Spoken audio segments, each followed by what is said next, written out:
Under attack on the way north, the soldiers took up counter-ambush positions.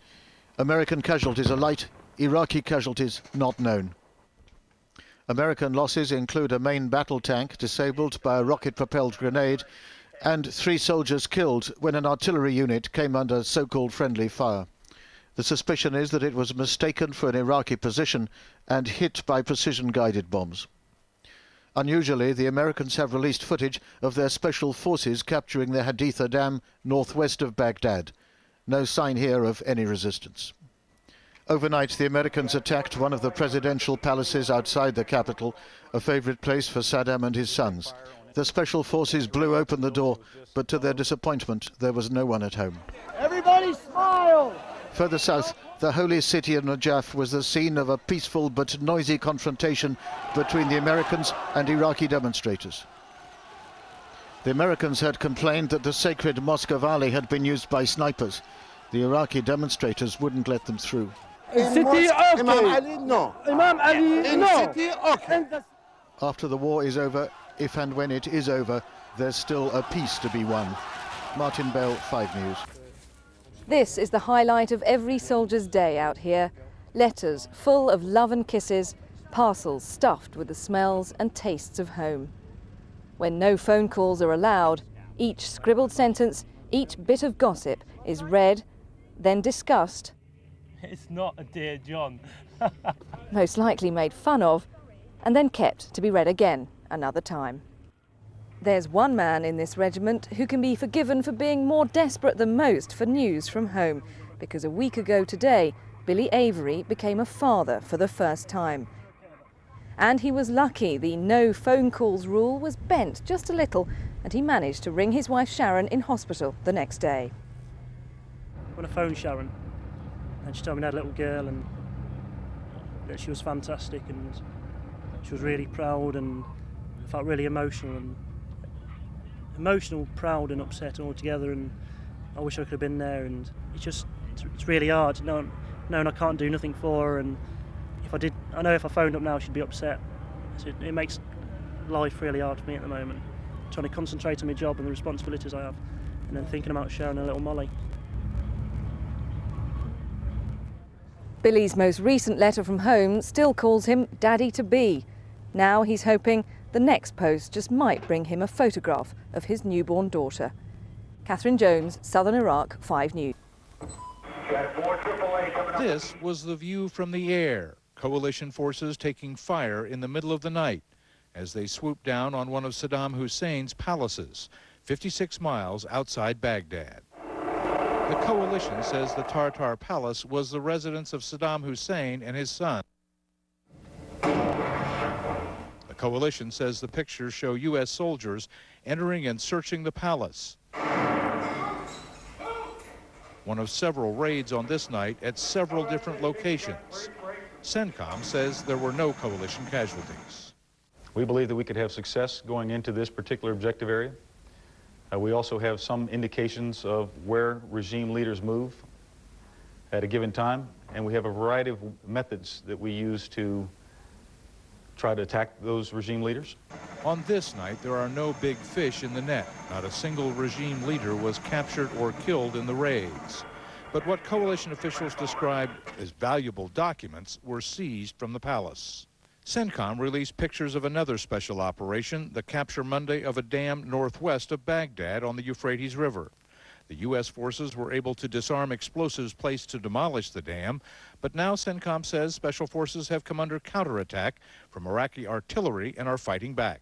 Well, the U.S. forces are at the Saddam International Airport. In fact, Pentagon officials say they're in the process of securing that airport now. It is, of course, a key strategic objective as the U.S. closes in on Baghdad and tries to topple the regime of Saddam Hussein. Nevertheless, the Pentagon is warning that the end game could be the most dangerous time. The battle for Baghdad is being fought simultaneously on several fronts. Here, a U.S. Special Operations Snatch team descends on the Tartar Palace on the outskirts of the capital. It's one of Saddam Hussein's residences, but it's been abandoned. At the Saddam International Airport, southwest of the city, barracks of the Special Republican Guard were taken out with smart bombs. Sources say the U.S. has left the runways untouched so it can use the airport as a base of operations.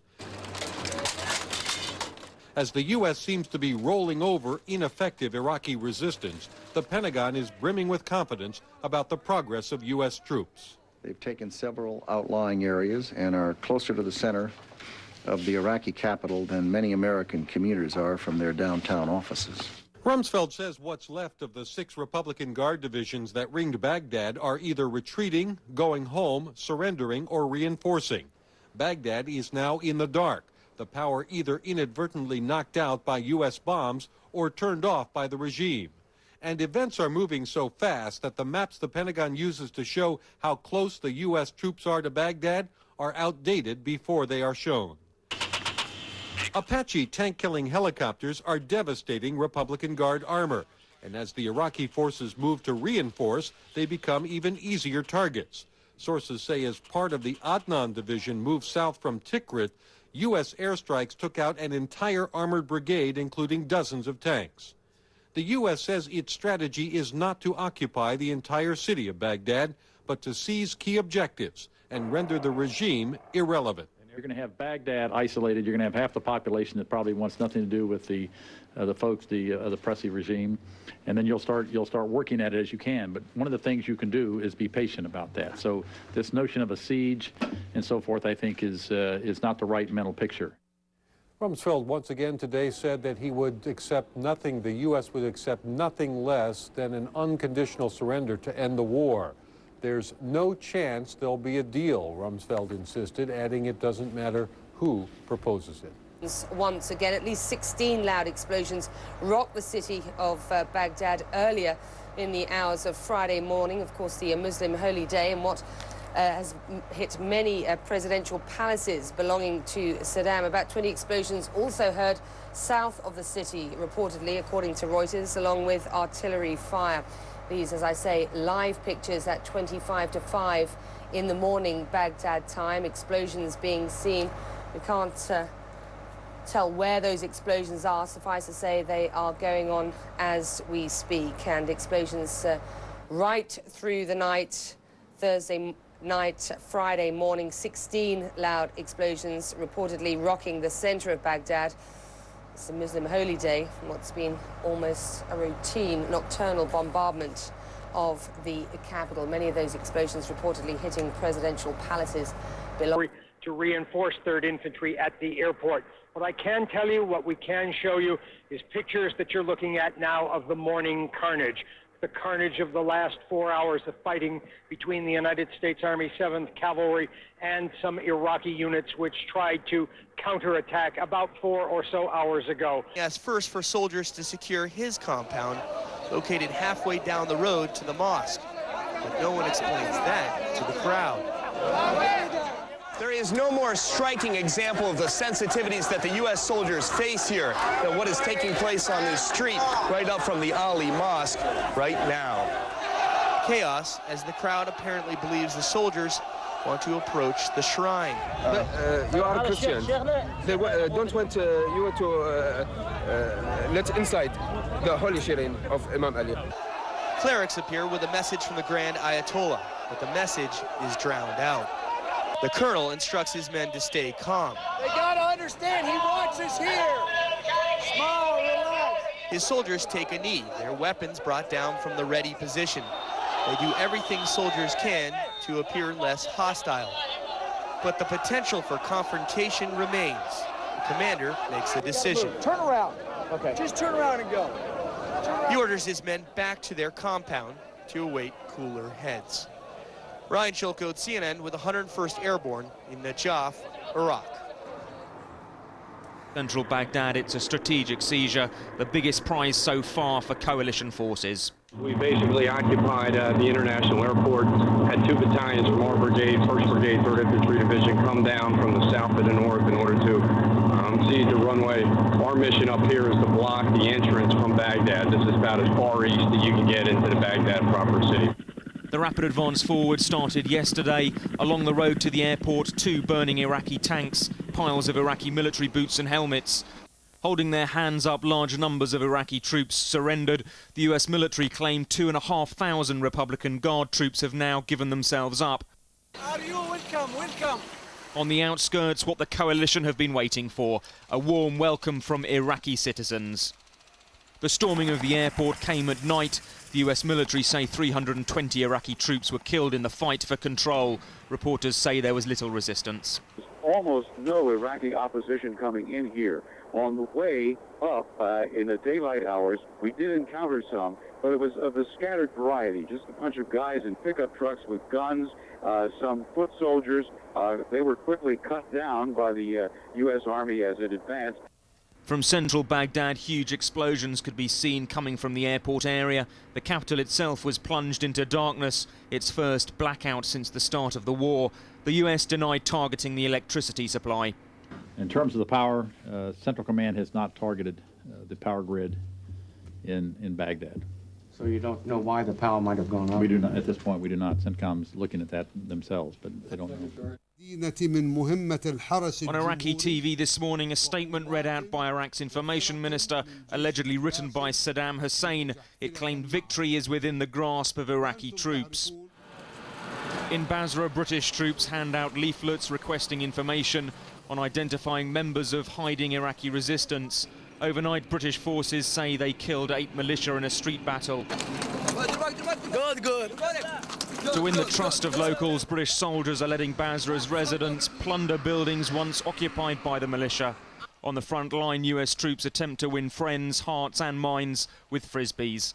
Colin Campbell, 5 News. It was fierce, but the battle unequal.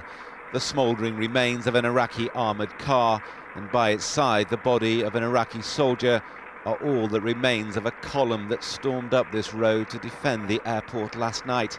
They were stopped in their tracks by American forces this morning in control of the area. As dawn broke, US battle tanks and infantry continued an advance that had begun under the cloak of darkness. They moved to secure runways and to start a building-by-building sweep of the terminal complex. The airport is just a few miles southwest of Baghdad. One coalition commander has called it a jewel in Saddam's crown. Now it's a prize in American hands, though they still encountered resistance hours into the operation.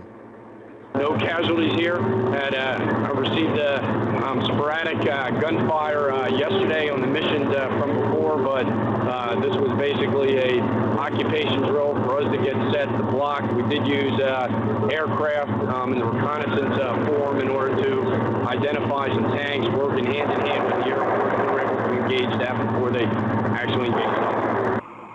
Just how many lost their lives in the battle for the airport isn't yet clear. One Iraqi soldier was left for dead at the side of the road until he was spotted by an American TV news team. Apparently, one Iraqi soldier managed to pull his way out of the burning wreckage and into a ditch, a berm on the side of the road. US soldiers offered him first aid. He was suffering from severe leg wounds.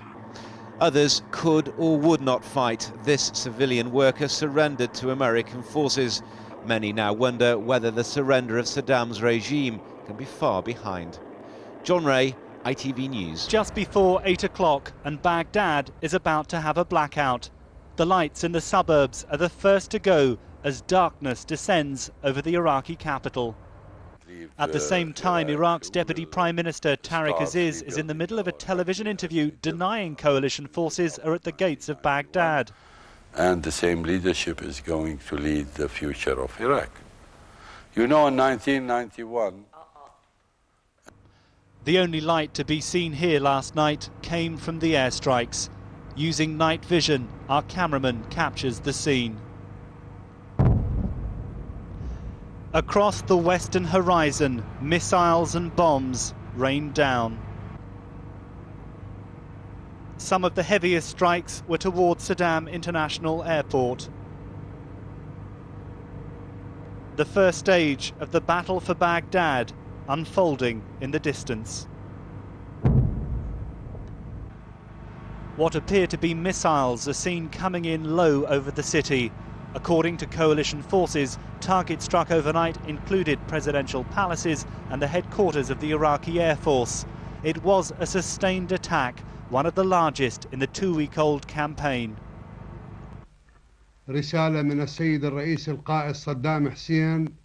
This morning, Iraq's information minister read out a statement said to be from President Saddam Hussein. Let every family in Baghdad be assured, he said, our faithful men will confront the enemy. Saddam International Airport lies some 12 miles in that direction.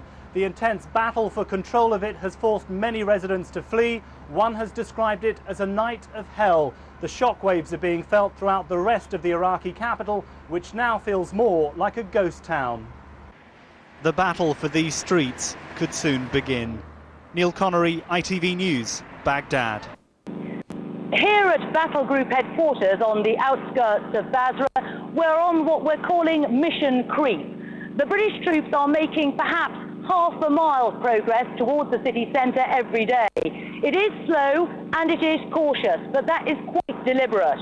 What they're trying to do is to test the water. They're trying to see what kind of opposition still remains in the city itself, from both the Fadaim militia, from the ruling Ba'ath Party officials who they think are still there and still in control, and importantly what the mood of the ordinary people is like there. And they got quite a clear indication of that yesterday when we went along with the 1st Fusiliers to set up a new checkpoint in the northern parts of the city, and they went further than they've ever been before. But within half an hour of the warriors turning up on a big bridge, they were fired on from about half a dozen RPGs, that's rockets, and they had to retaliate and start firing back. Now, they managed to take out, in very short order, about a dozen RPGs, several artillery pieces, 4 tanks, and kill about 30 regular troops. Now, this was quite a coup for the British, but it did show them that considerable opposition still exists within Basra, which is what they're worried about. These men are fighting for valuable ground. The southern Iraqi oil field is the main source of the country's wealth. For coalition forces, keeping it out of the regime's hands is a top priority. In the first instance, I think what we're trying to achieve is the security of the oil infrastructure in this part of the world, thereby allowing oil production to continue. But a secondary but vital task is triggering interdiction missions if the situation warrants it, and the enemy forces do try and take control of this particular asset. The paratroopers fight with technology that enables them to direct air power and artillery at any number of targets within minutes of the order being made. But this isn't war by video screen. The desert can hide a variety of threats, and rifleman patrols comb the landscape, engaging their enemy at close quarters. Iraqi forces are thought to be based just a few kilometers in that direction, and the area behind me is the battlefield. The job of these soldiers is to deter Iraqi troops from moving south and retaking an area which is responsible for more than half of Iraq's oil revenue. Away from the front line, army engineers are at work, clearing the mines and unexploded bombs which scar the surface of this war-torn land. Or no!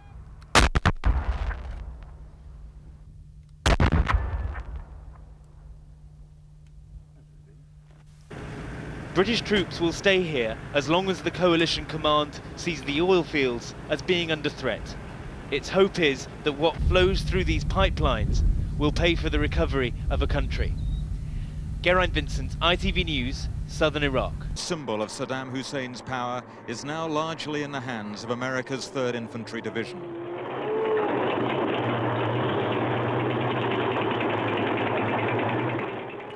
The area is, however, not yet fully secure.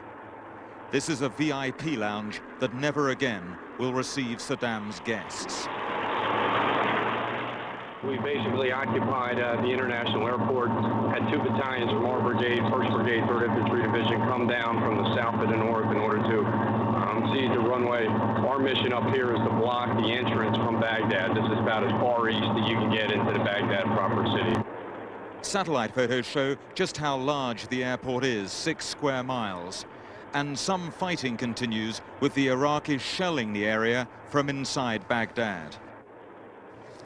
The Pentagon has released pictures of an Apache helicopter attacking a tank in the battle for the airport. Some of the people in the towns close to the airport complex have waved and smiled as the Americans pushed forward. Are you welcome, welcome.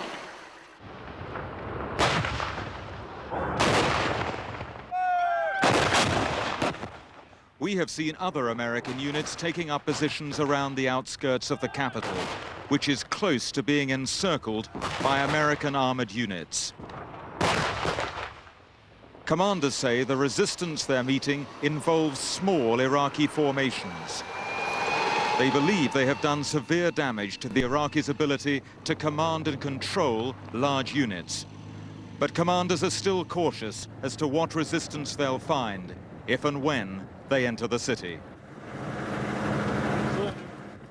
Gavin Hewitt, BBC News, south of Baghdad. The Republican Guard clearly has not retreated into the city, as we discovered, accompanying the U.S. Marines along the Tigris River. 35 miles south of Baghdad, the Marines were ambushed.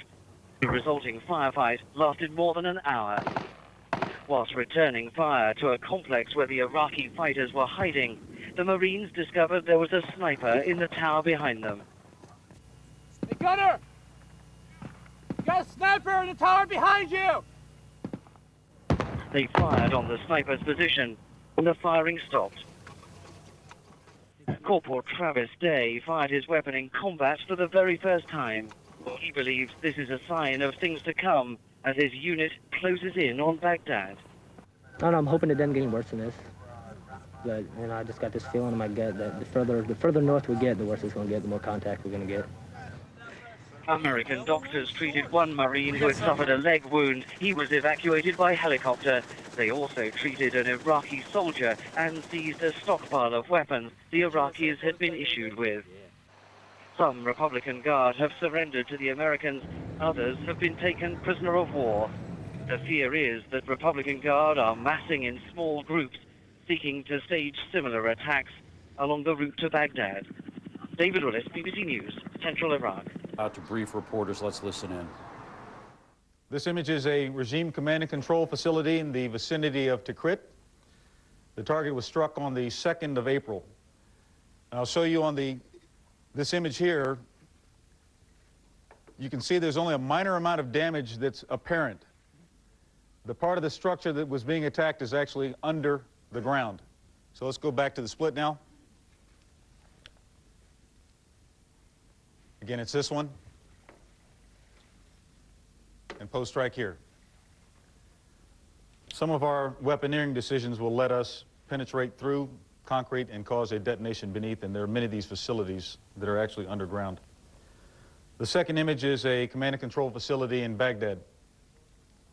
And this target was struck on the 1st of April. The post-strike, please.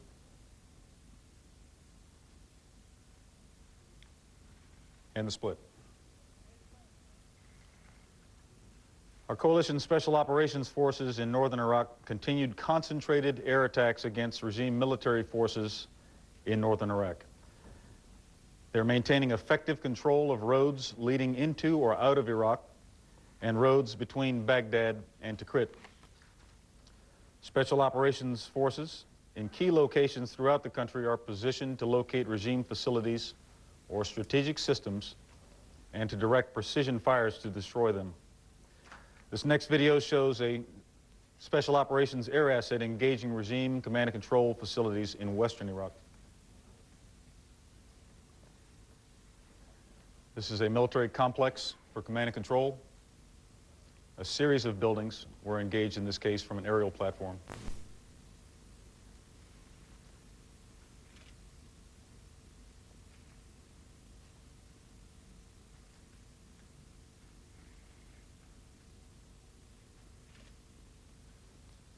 The integration of operational fires by air assets, sea-based precision-guided munitions, and land-based long-range fires in conjunction with a forceful land attack, is proving to be devastating to Iraqi military forces. That integration is a key component of General Franks' plan. It's working, and we remain on plan to accomplish our objectives. The land component attacked further into the defenses of Baghdad, seizing key objectives in the process. Concurrently, operations continue to eliminate paramilitaries and regime elements remaining in urban areas within the zone of attack. In the